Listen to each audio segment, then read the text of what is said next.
네,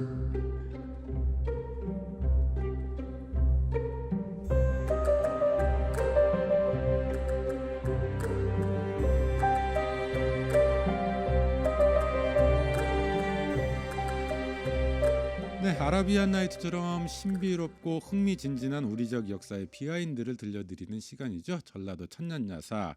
오늘은 전주박물관의 정대영 학예사 나오셨습니다.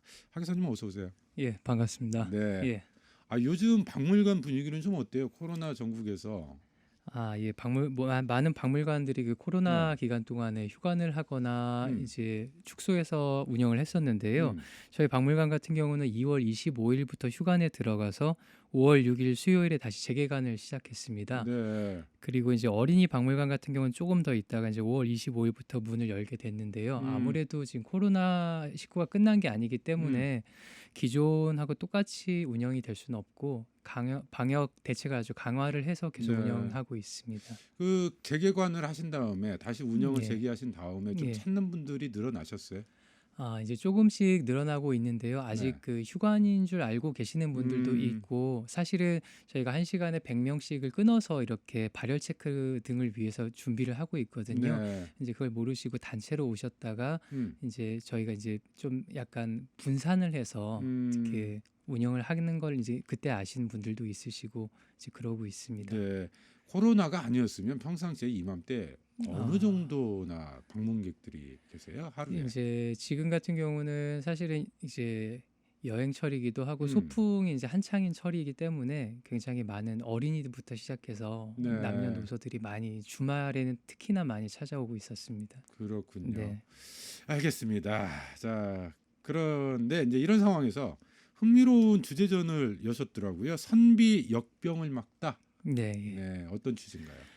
이번 전시는 그 대규모의 특별전은 아니고요. 이제 좀 소규모의 주제를 정해서 진행되는 주제 전시가 되겠습니다. 국립전주박물관은 2018년부터 조선의 선비와 선비 문화라는 주제로 이제 박물관 특화 사업을 진행하고 있었는데요. 그렇기 때문에 저희가 이제 코로나19 시대를 맞이해서 어떠한 점에서 우리가 중점을 두고 좀 볼 것인가 고민을 하다가 옛 선비들의 눈으로 역병을 바라보면 어떤 울림을 줄까 하는 고민으로 좀 전시를 준비해 봤습니다. 네. 우리 선조들은 역병에 대해서 어떻게 대응해 왔었나? 어떻게 이겨 왔었는가? 네, 이런 것들을 좀 살펴볼 그 이야기로 오늘 시간을 통해서 해봤으면 좋겠는데 네네. 역병의 역사는 뭐 꽤 오래전으로 거슬러 올라갈 것 같아요. 예, 맞습니다. 그 전염병의 역사라는 것 자체가 그 인간의 역사와 그 궤를 같이 하고 있고요. 항상 같이 있었는데요. 사람들이 집단 생활을 하게 되고 이제 위생이 취약해지면서 이제 전염병은 주기적으로 확산되기도 하고 약화되기도 하고 이제 그런 것이 있었고, 때로는 나라 하나를 멸망시킬 정도로 강하게 퍼지기도 했었고, 이제 중세 흑사병처럼 그 패러다임을 아예 바꿔버리는 식의 그 신 중심에서 이제 인간 중심으로 아예 시대가 바뀌는 그런 계기가 되기도 했습니다. 이제 가까운 사례로 이제 우리나라의 역사를 본다면은 조선 시대의 기록이 제일 많이 남아 있으니까요. 조선 시대에만 해도 수많은 전염병이 유행하고 사라졌다는 기록들이 남아 있는데요. 이런 기록들을 통해서 이제 조선 시대에도 굉장히 많은 사람들이 죽었고 이제 이겨내려는 많은 극복 의지들이 있었다는 것을 네. 알게 될 수 있습니다. 특히 기록으로 많이 남아 있는 건 이제 조선 시대부터. 예. 혹시 뭐 그 우리 청취자들이 기억할 수 있을 만한 대표적인 뭐 사례들이 좀 있을까요? 조선 시대 역병의 사례 중에? 조선 시대는 항상 그 전쟁 전후에 굉장히 많은 역병들이 전쟁 전후. 돌았습니다. 네. 그 전쟁, 특히 전쟁이라거나 영조 시대 때 많은 또 역병이 돌았었는데 그 당시에는 이제 소빙하기가 왔다는 뭐 그런 얘기도 있고요. 조선은 이제 기록의 나라라는 별칭이 있을 정도 상세한 기록을 남기고 있어서 저희가 조사를 할 수가 있는데 네. 조선왕조실록이나 뭐 승정원 일기, 음. 개인의 일기나 편지 등을 통해서 보게 되면은 수많은 그 전염병 창궐과 사람이 죽었다는 기록이 나오는데 네. 그 연구 결과에 따르면은 현재까지 조선 시대에만 한 600번 정도의 전염병 대유행이 있었던 대유행이 예. 그게 전국적으로 퍼져 나갔었다. 예, 그렇습니다. 네. 한 마을이 사라지기도 하고 음. 이제 전국 단위로 엄청 컸던 이제 역병은 이제 몇 차례가 또 네. 특히 있고요. 그 동의보감 소설화되어 있는 동의보감 보면 또 전쟁 전후에 그 허준이 네, 네. 역병을 잡기 위해서 노력했다 뭐 이런 이야기 나오는데 예, 그것도 역사적 맞습니다. 사실입니까? 이제 그거는 틀림없이 역병이 있었으면 가장 음, 앞서서 했을 사람들은 그 의사들이기 때문에 아마 네, 사실일 거라고 생각되는데 음, 아무리 그래도 이제 그 기존의 전통 의학으로는 한계가 있기 때문에 음, 어느 정도 이제 어느 정도까지 막아낼 수 있었는지는 저도 네. 잘 모르겠습니다. 근데 역병이라고 통칭해서 이야기를 합니다만 종류는 여러 가지 있을 거 아니겠습니까? 예, 그러니까 맞습니다. 그 당대의 그 역병의 실체가 밝혀진 것도 있고 네네. 아니면 후대에 와서 지금에 예. 와서야 유출을 해보니까 이건 이걸 거다 이렇게 음. 밝혀진 것도 좀 있을 것 같고요. 예, 그렇습니다. 당시 이제 한의학에서는 그 정체를 이제 알 수 없었던 수많은 전염병들이 이제 지금에 와서는 이게 증상을 따져서 보니까 이거는 장티푸스였고 콜레라였고 홍역, 천연두 우리가 지금 많이 들어왔던 이런 질병이라는 것을 이제 알게 되었죠. 이제 하지만 21세기를 살아가는 지금 현재도 이런 전염병들이 현재 진행형이라는 게 잘 알려져 있습니다.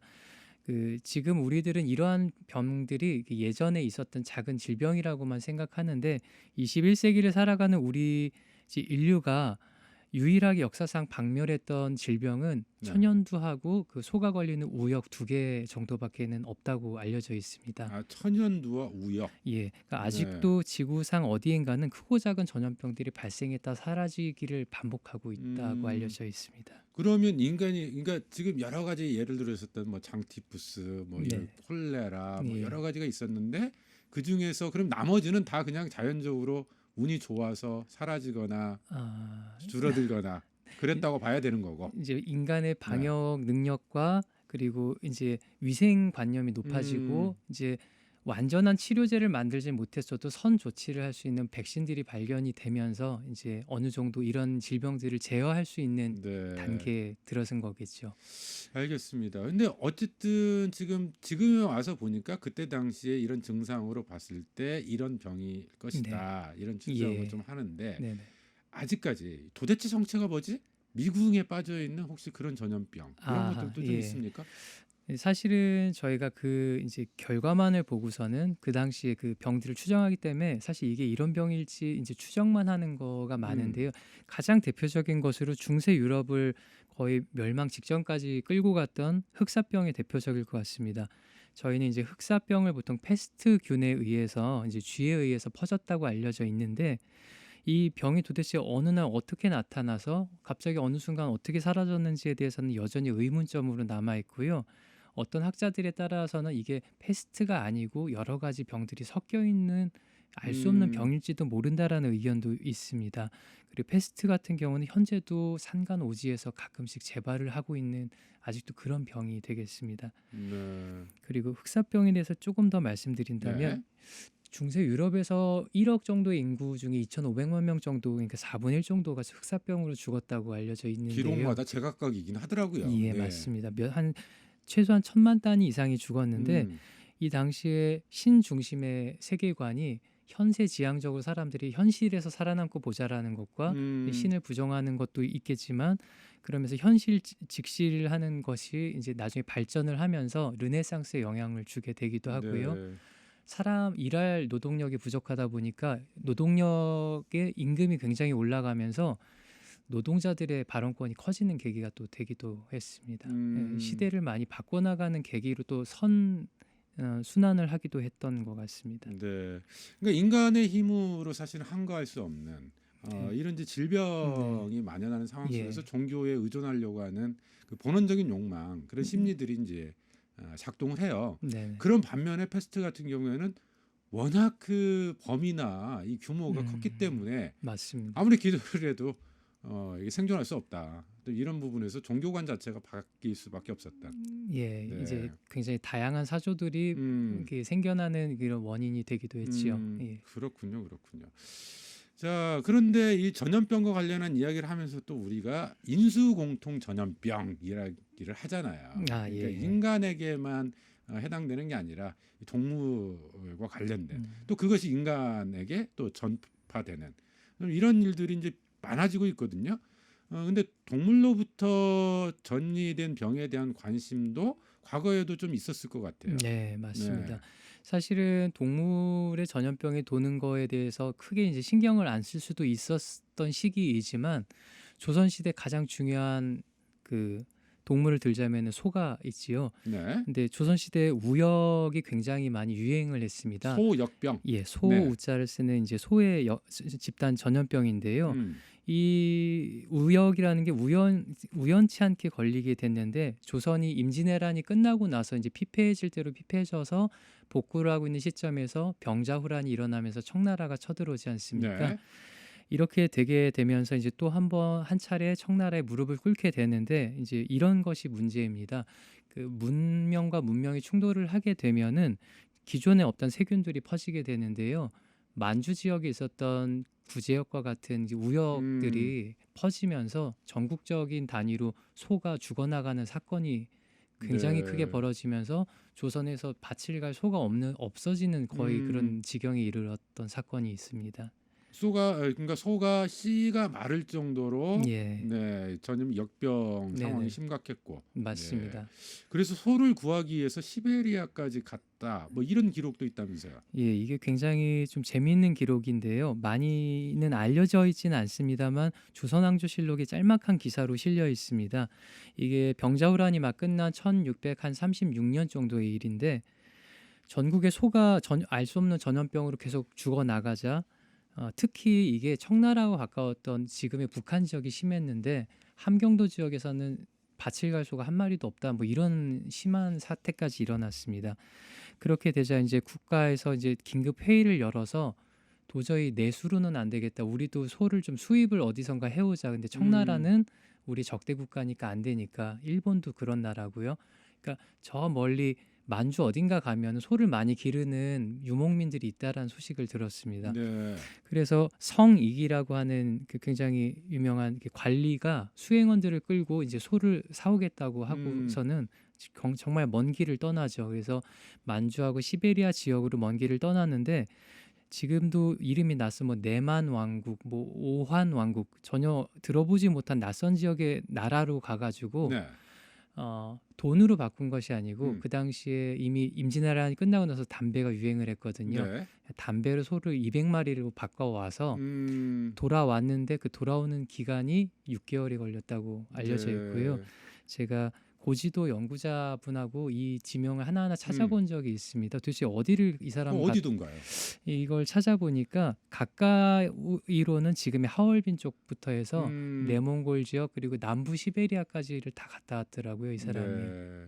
그 200마리의 그 소들이 지금 이제 번창하게 되면서 이제 음. 조선 북부에 많이 퍼지게 되었습니다. 그렇군요. 자칫하면 이제 소라는 동물 자체가 멸종될 수도 있었던 그런 굉장히 상황이었고. 예, 조선의 네. 근간을 흔드는 사건이었죠. 그게 우역과 관련한 기록이 아직도 남아 있고. 예, 남아 저희 이번 있습니다. 전시에서도 그 기록들을 좀 볼 수가 있는 겁니까? 그 기록은 사실은 없습니까? 그 기록은 따로 전시는 안 돼 있습니다. 알겠습니다. 자, 그런가 하면 요즘 코로나19 전국에서 자가격리하는 네네. 상황들이 많은데 이 조선 선비들 중에서도 음. 자가격리에 나서는 사람들이 있다고요, 사례가? 예, 많은 사례들이 있는데 그 중에서도 굉장히 대표적인 사례를 꼽자면은 경상북도 영천시 임고면에 있는 정준기라는 유명한 학자, 그러니까 선비 이야기가 있습니다. 네. 그 당시에는 그 역병이 또 창궐했었는데 그 정 씨가 몰려 살던 그 집성촌 지역인데 네. 일단 먼저 자기 부모님이 다 돌아가시죠. 역병으로 음. 돌아가시고 나서 친인척이 한 명 한 명 자기 주변에서 한 명씩 돌아가시는 아주 그냥 그 지옥 같은 상황이 일어나는데 이때 이 정준기라는 사람이 이렇게 모여 있으면 안 될 것 같다. 그러면서 전염병을 피하기 위해서는 각자 흩어져서 사는 것이 좋고 나는 내가 원하던 학문을 하다가 죽겠다라고 하면서 네. 간소라는 현판을 만들어요. 간소는 작은 오두막이란 뜻인데 음. 깊은 산 속에 들어가서 간소라는 현판을 붙인 작은 오두막을 짓고서는 새로운 땅에서 이제 학문만을 전념하게 됩니다. 네. 그러면서 학문으로 굉장한 성취를 이루고 그 소문을 듣고 인재들이 몰려와서 여기가 결국은 자기가 원하던 이상향의 마을을 만들어 나가게 되는데요. 이러한 사례가 사실은 오늘날로 따지면 자가격리이자 거리두기의 효시 같은 그렇겠네요. 것이라고도 볼 수 있겠죠. 네. 결국은 정준기 선생 과거에는 합격을 하셨어요? 예. 네. 40대가 지나서 합격을 했는데 대단하게도 장원급제를 했고요. 네. 이분이 이제 학문 쪽을 좋아하다 보니까 이제 그 당시에 그 정계의 혼탁함을 견디지 못하고 몇 년에 낙향을 음. 합니다. 낙향을 해서 자기가 있던 원래 그 집성촌 마을로 안 돌아오고 자기가 혼자 있던 오두막으로 다시 돌아오는데 그 소문을 듣고 그 네. 그 어진 사람이 모이면 거기가 마을이 된다는 음. 말 그대로 거기가 지금 하나의 큰 이상향 마을이 되었습니다. 그렇군요. 네. 그 기록은 이번 전시회에서 예, 찾아볼 수가 있고요. 있습니다. 예, 네. 저희가 패널로 자세하게 그 설명들을 써놓았습니다. 네. 선비 역병을 막다 이런 주제이기 때문에 네, 네. 네. 그런가 하면 다산 정약용 선생께서도 이 가슴 아픈 사연을 갖고 있다고 들었어요. 예, 맞습니다. 다산 정약용 선생 하면은 우리나라 사람들 모두가 잘 알고 있는 대학자이시고 목민심서 등의 다양한 저술을 남긴 조선 후기 학자인데요. 하지만 이 사람은 하나의 집안의 가장이나 한 사람의 인간으로서 바라보면 굉장히 힘든 일이 많았습니다. 특히 음. 자식 문제가 그랬는데 정약용 선생은 아내한테서 아들 6과 딸 3을 뒀습니다. 그러니까 총 9남매를 뒀는데 이 중에서 아들 4하고 딸 2이 천연두하고 홍역으로 죽게 되지요. 네. 예. 이게 선생은 그러니까 먼저 떠난 그런 자식들 네. 이런 슬픈 이제 가족사, 개인사를 갖고 계신데 그래서 의학서적을 펴내기도 했다고 들었어요. 예, 맞습니다. 저희가 이제 고등학교 때 교과서에 보면은 정약용은 이러이러한 책을 썼다라고 하면서 마가회통이라는 책을 썼다라고 이제 단순하게 외우고 있었는데요. 그가 썼던 홍역 치료법 책인 마가회통이라는 책은 완성되기에 앞서 절절한 앞에 이런 사연이 있었습니다. 정약용이 의학에 대해서 관심이 없다가 자기 아들, 딸이 속수무책으로 죽어나가는 걸 보면서 한없는 한탄과 이제 비탄에 빠져 있었죠. 근데 보통 사람이라면 이런 슬픔에 빠져 있는 게 정상일 것인데 음. 정약용 같은 사람은 자신과 같은 이가 더 없기를 바랬던 것 같아요. 더 이상 아이들이 이런 병으로 죽지를 않길 바랬는데 그때 마침 청나라에는 이걸 극복할 수 있는 서양의 종두법이 막 들어오고 있었거든요. 네. 이걸 자기가 번역을 해서 사람들에게 알려야겠다. 이렇게 해서 마가회통을 저술해내고 자신의 고난을 이제 사회로 환원시킨 정말 대표적인 선비의 정신이라고 할 수 있겠습니다. 네. 마가의 통이라고 하는 의학서까지 예. 펴냈던 그 안에는 정말 슬픈 가족사, 네. 개인사들이 자리하고 있었네요. 예. 역병이 돌던 시기에 안부를 묻는 편지 뭐 이런 것들도 발견이 됐다면서요. 예, 맞습니다. 그 전주에 사는 심진택이라는 분이 쓴 친구에게 쓴 그 편지인데요. 그 내용이 좀 절절합니다. 그 전국적으로 이때도 이미 상황은 전국적으로 또 다른 역병이 창궐하고 있었어요. 정주 지역이었는데 친구의 동생이 갑작스러운 역병으로 사망을 했다는 소식을 듣고 이제 안부를 묻는데 너희 부모님도 이미 또 몸이 안 좋으시다고 하는데 걱정이 된다. 자기가 가서 병문안을 드리고 싶은데 이제 선비가 여기서 이제 마음을 털어놓는 게 자기도 사실은 몸이 안 좋다. 음. 근데 이럴 때일수록 마음 강하게 먹고 부모님 잘 모시고 더 강해져야 된다. 이런 내용들이 절절하게 들어 있습니다. 네. 이런 글을 보게 되면은 사실 시공간을 뛰어넘어서 100년이건 200년이건 예전하고 지금이 비슷하다는 생각이 들게 됩니다. 그렇군요. 휴대용 동의보감도 있다고 들었는데 이건 어떤 거예요? 예, 맞습니다. 저희 동의보감이라는 책을 허준 선생이 지었다는 건 잘 알려져 있는데요. 이 책이 25권이나 되는 엄청나게 거질의 그 백과사전과 같은 책입니다. 25권짜리예요, 동의보감이? 예, 옛날에는 한 권을 책이라고 불러서 이제 네. 25책이나 되는 네. 책인데 그렇기 때문에 전문적으로 의학을 연구하는 사람이 아니라면 굳이 이 책을 살 수도 없고 보관하기도 참 어렵고 그 전문 용어가 있는 책이기 때문에요. 이렇기 때문에 필요에 의해서 사람들이 동의보감이 좋다는 건 알지만 다 구입하기가 어렵기 때문에 가장 잘 걸리는 병들하고 치료법만을 모아가지고 다이제스트판들을 만들거든요. 네. 그런 책들이 유행하기 시작했습니다. 그 가운데서도 이번에 소개되는 책은 이제 휴대용 동의보감이라는 책으로 이런 책을 수진본이라고 하는데 네. 소매 숫자, 보관할 진짜 그리고 책본이라고 하는 것인데 예전에 그 무협 영화를 보면은 장삼자랑 밑에서 막 뭐가 돈도 나오고 책도 네, 나오잖아요. 그렇죠. 선비들 소매자락 밑에서. 네. 네. 그런 그 소매에서 나올 꺼내 본다는 음. 그런 의미로 지금으로 따지면 포켓북이라는 네. 뜻입니다. 그래서 아코디언처럼 바로 폈다 접었다 할 수 있는 아, 그래요? 동의보감책이 네. 그 전시되고 내용은 있습니다. 주로 어떤 내용들이에요? 그 안에 들어있는 내용들이. 사실 제가 처음부터 다 읽지는 음. 못했습니다만 그 대표적인 내용으로는 가장 사람들이 잘 걸리는 질병들부터 해서 두통 뭐 네. 이런 것들에 대해서 치료법과 가장 쉽게 구할 수 있는 음. 약재들에 대해서 정리를 해놨다고 볼 수가 알겠습니다. 있겠습니다. 앞에서 잠깐 종교 이야기 했습니다만 그래도 이 전염병이 돌다 보면 예. 종교에 의지하려는 이런 것들도 좀 많았을 것 같아요. 관련한 기록들도 좀 있습니까? 예, 많습니다. 그 과거나 현재나 이렇게 사람의 마음이 유사하기 때문에 자신의 능력으로 극복하기 어려운 대상이나 현실을 만나게 된다면은 이 신앙의 힘을 찾기에 되기도 합니다. 하지만 이제 조선 시대 같은 경우는 지금 우리가 알고 있는 일반적인 종교보다는 무속 신앙에 의존하는 경우가 많았기 때문에 어떤 이들이 자포자기를 하거나 아니면 무속의 힘을 빌려서 회복을 시도하려는 것이 많았습니다. 대표적으로 천연두를 우리나라 고유어로 마마라고 불렀는데요. 네. 그 마마라고 불렀던 이유가 천연두가 왕처럼 너무나도 높은 존재여서 제발 자기한테 오지 말라는 그런 주문 같은 말로 마마가 오신다 막 아, 이런 그래서 마마군요. 예, 그런 네. 식으로 극존칭을 썼던, 그러니까 아무리 해도 해결되지 않기 때문에 그렇게라도 음. 피하고 싶었던 마음들을 담고 있었다고 알려져 네. 있습니다. 뭐 그밖에 개인적으로 기억에 남는 사례가 있으면 어떤 게 있을까요? 이거는 이제 전시에는 나와 있지는 않지만 구한말에 수많은 이제 외국 선교사들이 이제 조선을 방문했을 때 찍었던 흑백 사진들이 많이 남아 있는데요.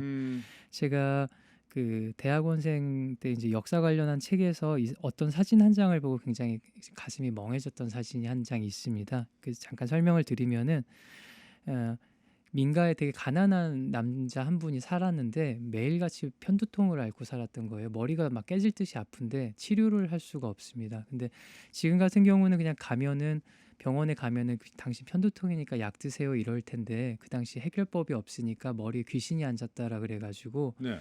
무당이 그 닭피로 그 땅에다가 사람 너 모습을 그려가지고 네. 머리 부분에다가 낫을 갈아서 날카롭게 갈아서 한 방에 찍으면은 귀신이 도망간다 해가지고 그걸 찍어놔요. 네. 이렇게 머리 두통이 사라질 때까지 찍어놓은 거를 이렇게 사진을 찍었는데 이게 불과 100여 년 전에 조선에서 일어났던 일입니다. 근데 네. 이걸 보면서 미개하다고 할 수도 있고 뭐 여러 말을 할 수는 있지만 분명한 사실은 불과 100년 전에 그 전염병을 비롯한 다양한 질병에서 대처하는 방법이 지금하고는 전혀 달랐다라는 것이죠. 네.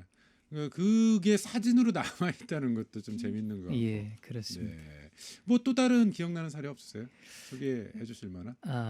여러 가지 사례가 있는데 지금으로서 그 하나가 지금 좀 네. 일단은 생각이 나고 있어요. 알겠습니다. 그러니까 역병이 돌던 시기에 사실은 지금보다 이제 의학 지식이라든지 이런 예. 것들도 좀 많이 떨어졌기 때문에 그 실체가 정확히 뭔지 또 어떻게 대응해야 될지 이런 것들을 좀 몰랐던 그런 예, 상황이잖아요. 맞습니다. 네.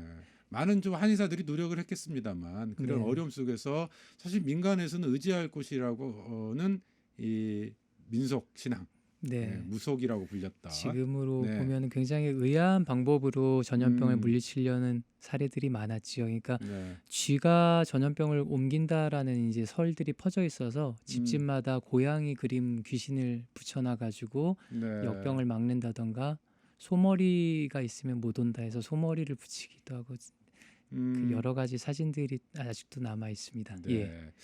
자, 선비 역병을 막다 막 흥미로운 이제 주제전을 전주 국립전주박물관에서 준비하고 계신데 그 자료들을 직접 또 수집도 하시고 연구도 좀 하시고 하셨잖아요.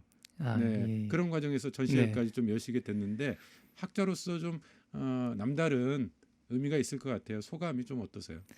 예, 저는 원래 전공은 옛 문헌을 이제 연구하는 학자로 전염병 자체는 이제 연구 전문은 아닙니다만 비록 그렇긴 하지만 전염병의 시대를 살고 있는 이제 사람의 한 명으로서 그리고 역사 연구자의 한 사람으로 이제 준비하면서 여러 생각이 들게 되는 건 사실입니다. 이번 전시는 이제 크지는 않은 규모의 주제전으로 규모는 비록 크지 않지만 전시 주제에서 담고 있는 내용이 그렇게 작다고는 생각하지 않습니다. 그 2020년 지금 전염병의 시대에 우리가 살고 있는데요. 시간과 공간은 변했지만 선비들이 남겨놓은 유물 하나하나가 말하는 바는 크다고 생각이 됩니다.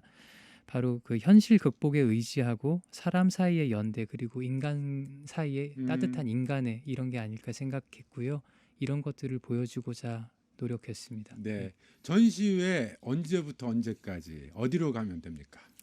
예, 이번 전시는 국립전주박물관에서 네. 이제 본관 2층 역사실 코너에 마련돼 있고요. 언제까지 하죠? 6월 12일부터 7월 31일까지 합니다. 박물관에 네. 들리시게 되면은 많은 관람 부탁드리고 알겠습니다. 하나만 더 소식을 어떻게 시간이 다 됐네요. 알겠습니다. 네. 전라도 천년야사 국립전주박물관 정대영 학예사였어요. 오늘 말씀 고맙습니다. 감사합니다. 네, 생방송 사랑할 사람 오늘 순서 여기서 마무리합니다. 함께해 주신 여러분 고맙습니다.